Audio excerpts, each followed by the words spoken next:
everyone, it's Tanya here. Halloween was just over and I'm still wearing my Halloween costume because I want to talk about how you should appreciate what you have rather than focusing what you don't have. I'm going to show you some pictures in a bit, see if you can guess what my Halloween costume is, who I dressed up as. I went to 2 parties on Halloween, and then yesterday I went to a Noveween party.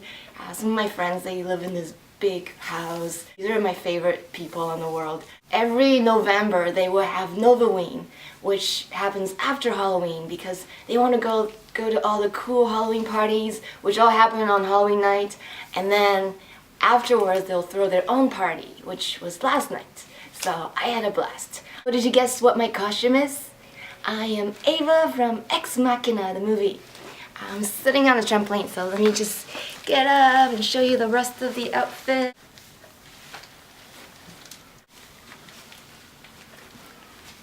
This is my battery pack for the LED lights. And yeah, so this costume, I sweat up so much in this costume. Like this, by the end of the party, it'd be all steamed. Actually, it's already steamed up.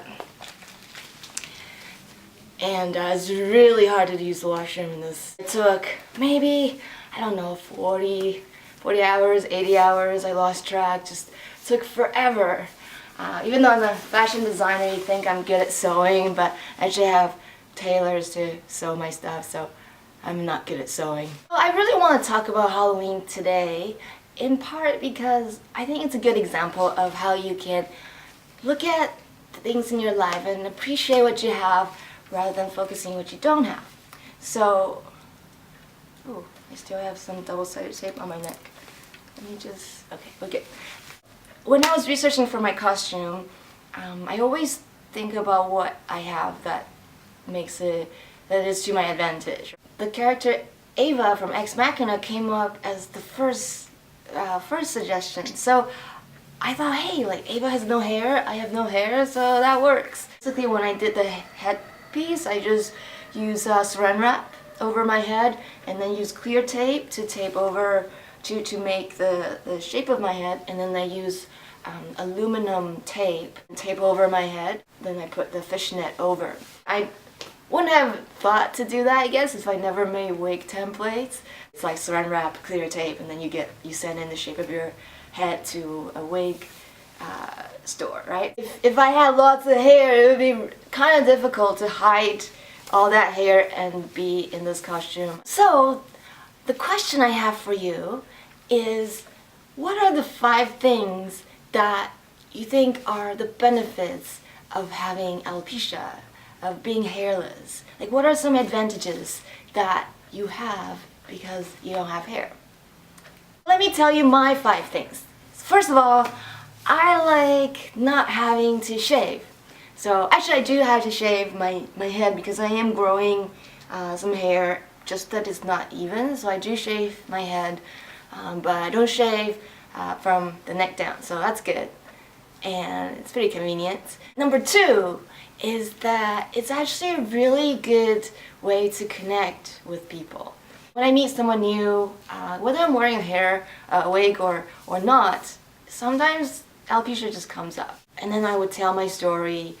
It started when I was 9, 10 years old, and how hard it was, and then how 2 years ago I came out of my alopecia closet. Also, like before that, I started the Vancouver Alopecia Support Group. I did a fashion show to donate towards alopecia, things like that. And just people get to know quite a bit about you right away, just from how you handle your alopecia. Sometimes people say, oh yeah, I know what it is, which I love hearing that, because before people didn't know, but now more and more people know. Quite often people would tell me their story, like their kind of a secret or vulnerability, and so we connect at a deeper level. It's not superficial. Or they would say like, oh, you're so inspiring, and that's a good first impression. It's such an icebreaker. It shows your character just by telling people this is how I live my life. how I conquered what was an obstacle and prevailed, right, and thrived. And the third advantage of having alopecia is the ability to stand out and be memorable.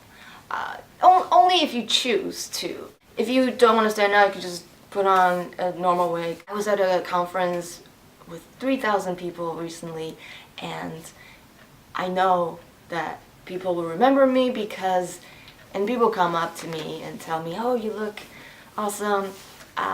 Because, yeah, like I wasn't wearing my hair, people don't forget you. And the fourth advantage of having alopecia for me, is the ability to switch up my looks.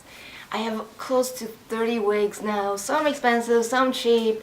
It's such a fun way to just express myself. It's kind of like having another set of wardrobe. You know, like people have tops, bottoms, skirts, pants, shoes, purses, but they don't have hair on top of that, you know?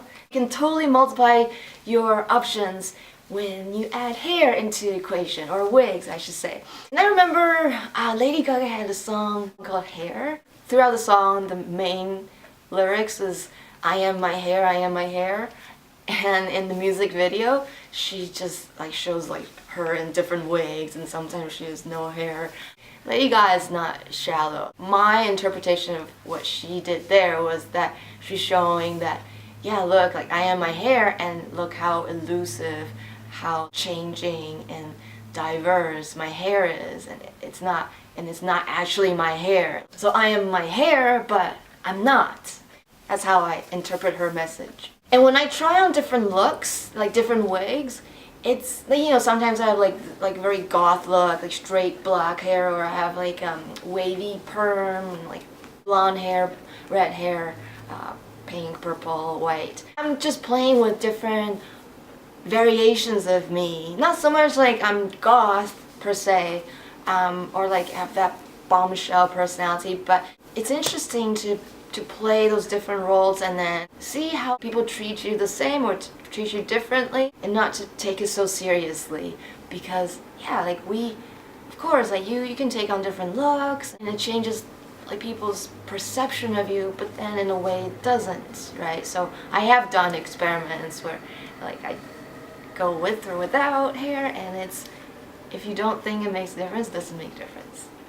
If you want it to make a difference, then it does make a difference. So the number 5 thing that I think is an advantage to having alopecia is probably many people can relate to. It's that you don't have those hair problems that people with hair complain about. I remember one time my friend was like, yeah, I'm just trying to grow my hair out, you know what it's like.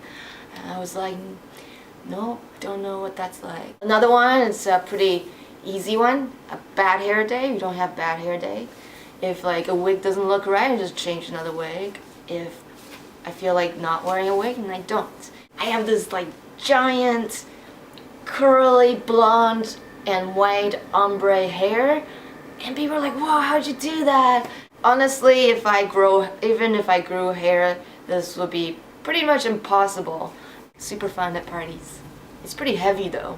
Another hair pain is something I notice after hot yoga or at the gym, is that like people are always blow drying their hair, and it takes forever. I didn't realize like you could like spend like half an hour to an hour just like blow drying the stuff. I never blow dry my wigs, so if I wash it and it's all wet, and I let it dry on another room. When it rains, like people complain about what it does to their hair.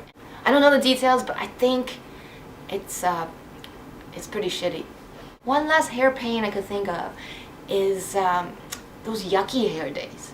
Like people just say, oh, like my hair's so gross right now, I haven't washed it in 2-3 days, and yeah, like I don't know what that's like. I don't wash my wigs that often because I have so many, and you don't need to wash your wigs that often anyway, right? So those are my 5 alopecia advantages. I'd love to know what yours are. So comment below, let me know, and other people who read it will get inspired, and it's like, oh, I didn't think of that. So yeah, like share what you can think of. I know like some people say, oh, like, you know, some people joke about how I save on shampoo, really played out joke. So I always say, yeah, but I don't save on moisturizer, like sunscreen. Just think about how you handle alopecia. It will affect how you handle everything else in your life. How you take on difficult things, challenging things, how you overcome them. Is like, if you can do this one well, you can do the other ones well. Not to mention, your journey is inspiring to other people with alopecia, and it'll benefit people that will have alopecia down the road. The fact that you are thinking positively, you're spreading that positivity around you, and then the people that they'll meet someone else with alopecia, and maybe they could help them, or they'll already know what alopecia is, and they'll know that it's not that bad, and it's not bad at all. When you choose to be happy, when you choose to be positive, then you see so many things that are worthy to be positive about. If you focus on the good, then suddenly you think up a lot of good things, right? And I mean, same when you focus on the bad. And even if you have hair, you can focus on all the, like I said, like yucky hair days and bad hair days and awkward phase of hair growing out days. I mean, this is pretty good. You have the best of both worlds. You could have yucky hair days if you want. You don't have to. So appreciate what you have. Focus on the positive. Leave me a comment below. And gosh, giving you a lot of homework. Oh yeah, please subscribe. So I've been quite busy with business lately, which is a good thing. But I haven't been doing the videos regularly.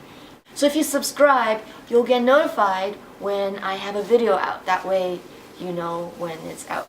I just hope that it does help you in some way and make your life happier. So I will talk to you soon. Bye!